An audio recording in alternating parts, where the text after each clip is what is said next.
Scarface, Scarface, Scarface.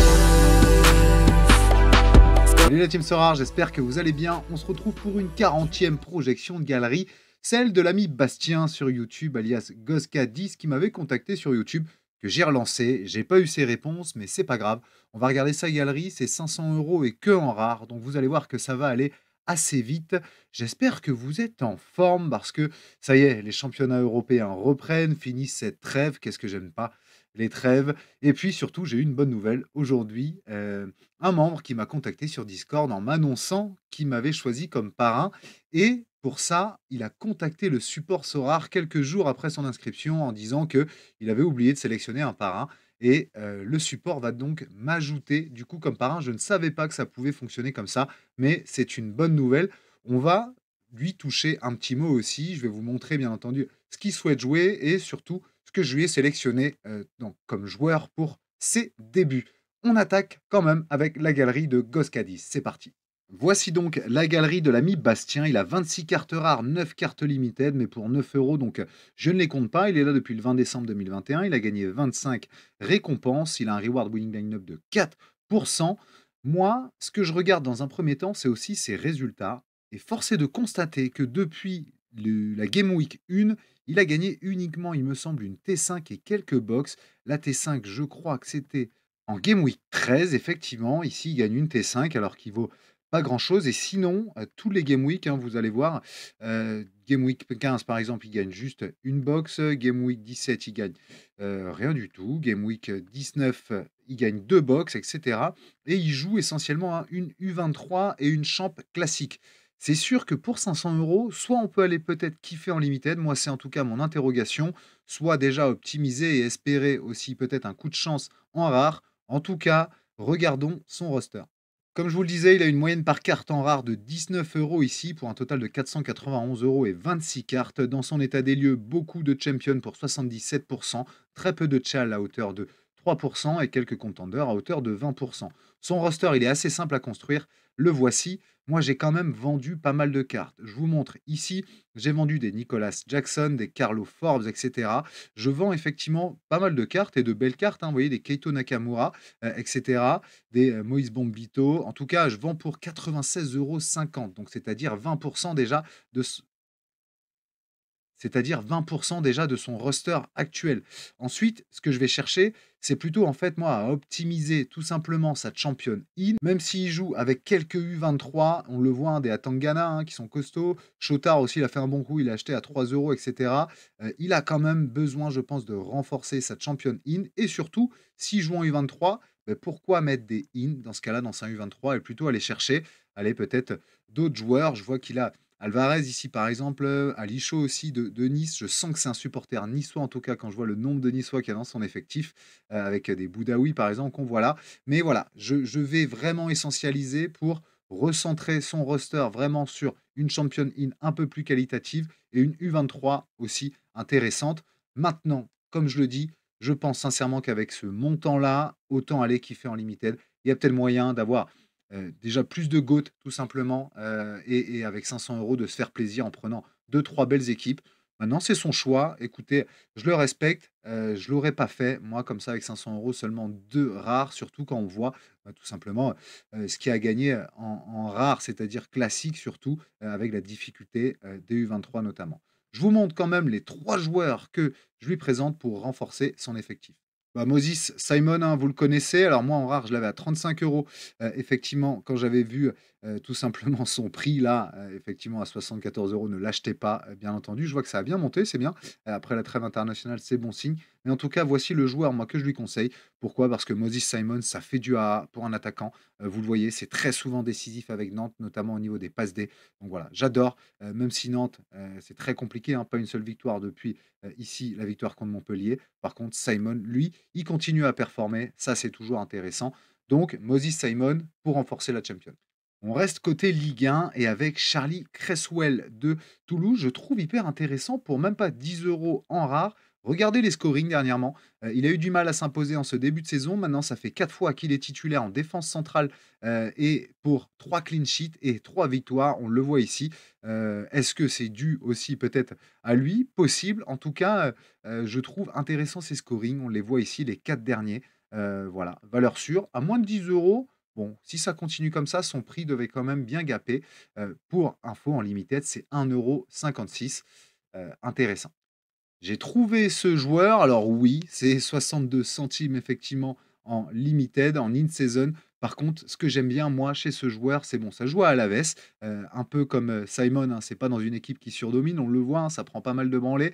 Par contre, lui, dernièrement, sur, ses 2 derniers matchs, c'est 38 ici, 22 de A ici, donc un joueur plutôt intéressant. Ça a joué les 90 minutes aussi. C'est encore jeune, c'est U23 d'ailleurs, pendant une année encore. Antonio Blanco, pourquoi je le mets? Parce que pour renforcer un roster en in-season à 4,36 € en rare, voilà, je trouve que ça reste intéressant comme prix. Il suffit qu'il enchaîne encore deux trois perfs comme ça, il y a moyen de le revendre aussi. Donc voilà, je mise sur Antonio Blanco, affaire à suivre. Et c'est tout pour cette, projection de galerie parce qu'elle était assez rapide. Ça m'a permis de montrer 3 joueurs quand même. Écoute Bastien, si tu vois cette vidéo, n'hésite pas à me contacter pour que je t'envoie ton fichier, évidemment. Je vends évidemment ces attaquants aussi, ces joueurs-là, parce que pour moi, il faut surtout renforcer en in ici.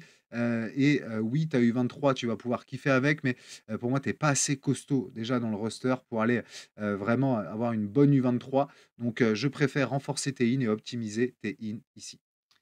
Et je vous le disais donc, j'ai effectivement Isviz qui m'a contacté sur Discord pour me dire qu'il me nommait comme parrain. Un grand merci à toi si tu regardes cette vidéo pour la confiance. Je vais tâcher de t'accompagner effectivement avec plaisir. C'est un petit budget, c'est ça qui est intéressant pour rentrer, pour prendre du plaisir, pour kiffer, c'est l'essentiel. Ce qu'il souhaite jouer, alors il connaît surtout la Ligue 2, mais il n'y a pas beaucoup effectivement de cartes in-season en Ligue 2, hein, hormis les stacks Amiens, etc. en contender. On peut aussi se diriger vers la Tchal, c'est ce que je lui disais. Contender avec l'arrêt de l'Asia, ça peut être intéressant et l'arrêt aussi prochainement de l'Argentine. On a aussi, le Brésil et la MLS qui vont pas tarder à s'arrêter évidemment en challenger. Donc il y a moyen effectivement d'être assez compétitif en challenger ou en contender et d'être un peu mieux que ce qu'on a connu sur ce début de saison. Donc il m'a parlé des Pays-Bas. J'ai été regarder aux Pays-Bas. Comme toujours, comme on n'a pas encore les 50 € de crédit de son parrainage, les premiers achats, ça doit être des achats très intelligents, bas prix, et cetera, pour ensuite profiter pleinement du 50 € de crédit. J'ai fait une vidéo dessus, je le répéterai jamais assez, mais soyez tactique quand vous rentrez sur Sorare. D'abord, quelques petits achats, ensuite vous débloquez les 50 € de crédit de parrainage, et puis là, vous commencez à aller acheter les gardiens, les attaquants qui coûtent un peu plus cher, et cetera. Bref, regardons la watch list que je lui ai créée. Elle s'appelle tout simplement Scout Fiel ici, il n'y a que 8 joueurs dedans. Donc, dans le scouting Fiel, ce que je lui ai pris, 2 gardiens ici dans les 8 joueurs. Moi, je privilégie Brenderhorst, bien sûr, pour 6,20 € en in-season. C'est cadeau de la maison. Cadeau de la maison, je trouve hyper intéressant le gardien de Fortuna Sittard. D'une, il est hyper performant aussi là dernièrement. On voit que son L5 euh, est à 57, hein, pardon. Oui, il a pris 3 buts contre Pek Zwolle, par contre derrière, vous voyez, hein, ici ça sort de 4 clean sheets donc voilà, intéressant. C'est peut-être aussi pour ça que son prix est un peu, heu, c'est peut-être aussi pour ça que c'est un peu gonflé et qu'il ressort beaucoup, mais bon, pour 7 €, voilà, un gardien capable d'enchaîner les clean sheets comme ça, comme on le voit, c'est intéressant. Regardons les match-up. Alors oui, Twente, Feyenoord, ça va être compliqué. Par contre là, Heracles, Volvic, Utrecht et Go Ahead, ça peut être intéressant. Donc pour Mathis Branderhorst. Je reviendrai sur l'attaquant après, mais pour moi, c'est l'un des seuls attaquants qui fait beaucoup de A comme ça en Eredivisie. Oui, son prix est plus cher maintenant avec 50% de crédit, pardon. On l'a à 9 €, hein, et ça, Igor Pechao à 9 € de Feyenoord. Mais regardez les scorings, regardez le AA. Bon, c'est quasiment tout le temps dans le vert. Voilà, j'adore ce type de profil. Quitte à rentrer en challenger, autant être solide. Et derrière, par contre, il y a Mats Kollert que j'avais en rare fut un temps. J'avais sa carte attaquant. Je pense que sa carte défenseur est aussi intéressante parce que justement, il y a les clean sheets quand on est défenseur. Et donc, je le prendrais bien entendu à 4 € en in-season. Regardez ce latéral gauche qui était anciennement un attaquant. Ben là, ses scorings sont hyper intéressants en all-around. Même quand ça perd, quand ça prend 3 buts, etc., ça vient quand même chercher un 30 de AA. Donc, oui, Mats Kollert, pour commencer, c'est pas mal. J'ai vu aussi Michel Vlap, qui est pas mal aussi, hein. Alors lui, c'est surtout parce qu'il a été décisif aussi contre l'Ajax et ici contre Héraclès, mais sinon, ses scorings sont plutôt intéressants. Je privilégie quand même Collert, mais ce qui est intéressant avec lui, c'est qu'il joue milieu, donc plus susceptible aussi d'être décisif comme on le voit là. Et pourtant, oui, c'est un milieu, pardon, alors que Collert, c'était un défenseur. Donc voilà, pour un milieu à 4,36 €, intéressant, 56 de L15, 65 sur le L5.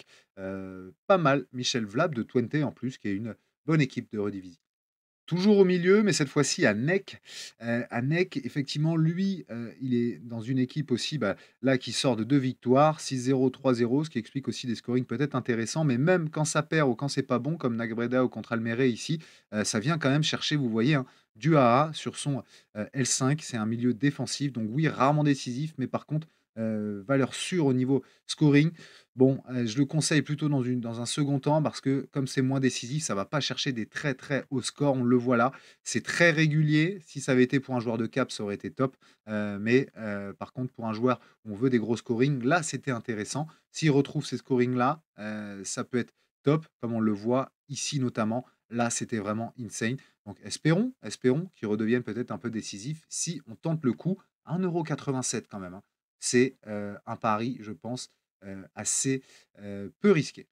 Et je reste du côté de Neck pour vous présenter ce défenseur Calvin Verdonk, 2,49 € aussi, donc pas très, très cher, et les scorings sont intéressants. C'est le latéral gauche qui joue aussi en, Indonésie, donc il joue aussi sur les trêves internationales comme on le voit là, mais surtout, voilà, sur les 2 derniers matchs, ça a bien scoré, un peu moins ici sur le reste, mais c'est capable quand même d'aller chercher du très, très bon score comme on le voit là. Alors surtout, quand il est international, mais pas que, donc voilà, comme toujours avec un latéral, c'est soit tout bon, soit tout mauvais parfois. Lui, c'est quand même, souvent assez bon quand même. Donc, voilà, intéressant. Comme toujours pareil, là, c'est un bon match-up ce week-end. Après, c'est l'Ajax, c'est plus compliqué. Là, par contre, ici, c'est plutôt pas mal ensuite. Bon, il faudra, être costaud contre l'Ajax, monsieur Verdonk.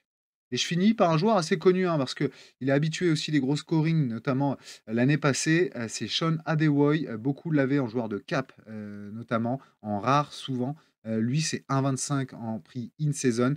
Bon, ça a été moins bon contre Pex Volley avec le Fortuna Sittard, mais par contre, ici, c'est assez costaud. C'est un joueur qui est capable de très très bon scoring, qui l'a été en tout cas par le passé. Là, c'est un peu moins bon sur ce début de saison. Ça s'est bien repris sur les 3 derniers matchs avant Pex Volley. Donc voilà, pour 1,25 €, oui, c'est un risque. C'est pas un got, mais par contre, avec un L5 de 59, si ça le garde, là, ça peut être intéressant. Merci encore pour la confiance, mon nouveau filleul. J'espère t'accompagner au mieux, évidemment. J'espère que vous, ça va toujours, le moral. Il y a eu quelques annonces rares. J'ai failli me lancer, sur un Twitch pour le débriefer avec vous. Le temps a fait que je n'ai pas pu. Là, j'ai mon frangin qui vient ce week-end. Ça va être un week-end assez chargé, assez festif. Ça va être top. Allez, je lancerai un Twitch avec mon frangin si jamais on est enflammé. Mais là, ça serait pour la rigolade. Non, en tout cas, merci à tous pour le suivi, pour le soutien, pour tout ce que vous me donner. Moi, j'espère aussi vous le rendre. C'est vraiment top. Ça y est, un week-end qui reprend avec pas mal de matchs. Là, ça va être cool. On va pouvoir jouer à Rivals, on va pouvoir vibrer sur pas mal de matchs. Ça, c'est cool. Bonne prépa d'équipe, la team. Bon week-end, bonne chance et ramenez-nous plein de rewards. Salut. And I've always been DTP, I've never been CLB like.